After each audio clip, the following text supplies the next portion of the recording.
MP board के class 9th के सभी विद्यार्थी, जैसा कि आपको देखने में ही लग रहा है कि यहाँ पर अर्धवार्षिक परीक्षा का विज्ञान का पेपर आपको बताया जाएगा। यदि आप वास्तव में चाहते हैं कि 75 नंबर से आपको एक अंक भी कम ना आए, तो यहाँ पेपर बिल्कुल आपके लिए ही है। आपको यहाँ पर 75 नंबर ही पूरे आएंगे यदि यहाँ पेपर आप अच्छे से कंप्लीट कर लोगे। तो देर किस बात की है, चलिए वीडियो को कर लेते जल्दी से स्टार्ट। ठीक है, सबसे पहला जो प्रश्न है वो है सही विकल्प का रहेगा और 8 नंबर आपको इसके मिलेंगे। तापमान का एसआई मात्रक है तो केल्विन। कार्बन का परमाणु द्रव्यमान होता है तो 12। चमगादड़ द्वारा उत्पन्न तरंग होती है तो पराध्वनि तरंगे होती है। शक्ति का एसआई मात्रक तो वाट। चलिए यहाँ पर टिक मार्क भी कर रखे पहले से, ताकि आपको कम समय में पूरा पेपर मिल भी जाएगा। चलिए अगला है, किसी वस्तु के काम करने की क्षमता क्या कहलाती है? ऊर्जा कहलाती है। तो देखिए ऊर्जा तो कहलाती है काम करने की क्षमता, पर इसी के नीचे पूछा है कि वस्तु की कार्य करने की दर कहलाएगी आपकी शक्ति।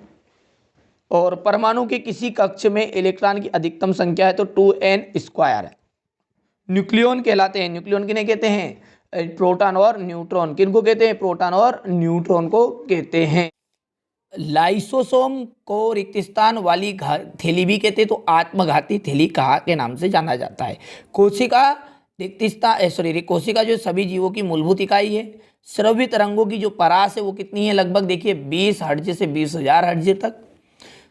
धातुएं ताप और विद्युत की रिक्त स्थान होती है तो कैसी होती है? सुचालक होती है। निलंबन कणों का व्यास 10⁻⁻5 मीटर होता है।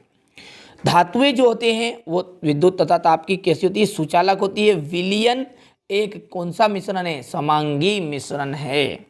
अब क्वेश्चन नंबर 3 में आपकी जोड़ी है, ध्यान से समझ लेते हैं। कार्य बटा समय यानी कि शक्ति का फॉर्मूला होता है कार्य बटा समय।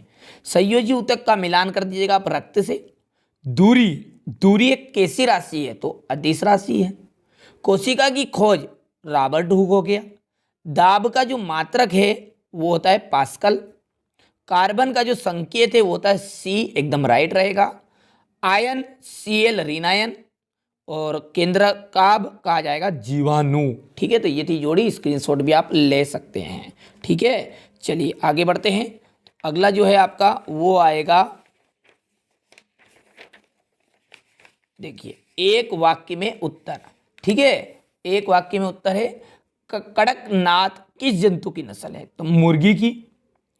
दुग्ध उत्पादन में अपार वृद्धि को क्या कहते हैं? श्वेत क्रांति के नाम से जाना जाता है।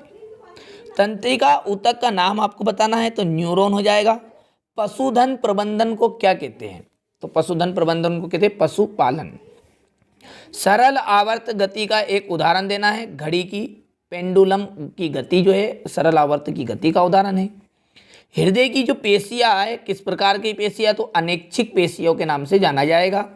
कृषि उत्पादन में अपार वृद्धि को क्या कहते हैं? कृषि उत्पादन में जो अपार वृद्धि होगी उसे कहेंगे हरित क्रांति। क्या कहेंगे? हरित क्रांति। अब क्वेश्चन नंबर 5 से 2 अंक के क्वेश्चन शुरू है। देखिए बहुत ही सिंपल से प्रश्न है, अच्छे से कंप्लीट करिएगा। और जैसा कि आप जानते होंगे, देखिए आप तो पहली बार 9th क्लास में आए, अब हम तो हर साल ही पढ़ाते तो हमें ज़्यादा अनुभव इस चीज़ का। देखिए अर्धवार्षिक जो परीक्षा का पेपर है इसमें से आपका 50 से 60% यानी कि 30 से 40 या 50 नंबर तक का पेपर आपका वार्षिक परीक्षा में रिपीट होगा, इसलिए अच्छे से कंप्लीट करिएगा। ठीक है भैया। गलनांक और कथनांक में अंतर, यहाँ पर देखिए निम्नलिखित तापमानों को केल्विन इकाई में बदलना है। 25 डिग्री सेल्सियस और 100 डिग्री सेल्सियस। किसी वस्तु के घनत्व से आप क्या समझते हैं? आर्किमिडीज का सिद्धांत से आप क्या समझते हैं? हाइड्रोजन के 3 समस्थानिकों के नाम और सूत्र आपको बताने हैं।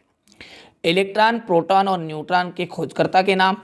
निम्न तत्वों की परमाणु संख्या एवं परमाणु द्रव्यमान संख्या लिखिए। ठीक है। बोर के परमाणु मॉडल की व्याख्या करना है। जाइलम ऊतक के कार्य लिखने हैं। रंध्र के कार्य। घर्षण को कम करने के लिए 2 उपाय बताने हैं। घर्षण को बढ़ाने के भी 2 उपाय बताने हैं आपको। वाष्पन से आप क्या समझते हैं? ऊर्ध्वपातन को परिभाषित करना है। ठीक है भैया।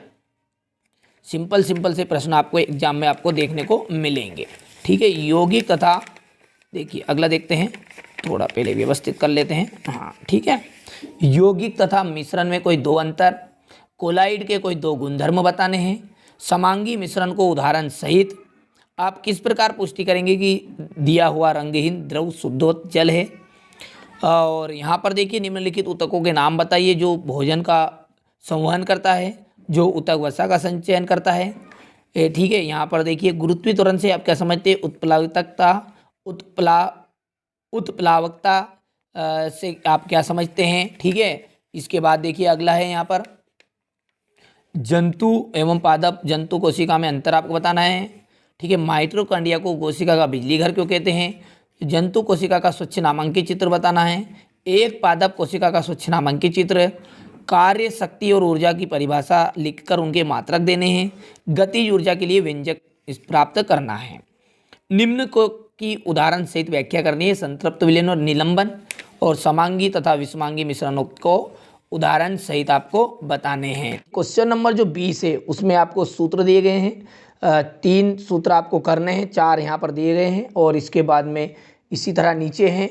और चाल और वेग, ठीक है, चाल और वेग में अंतर आपको बताना है।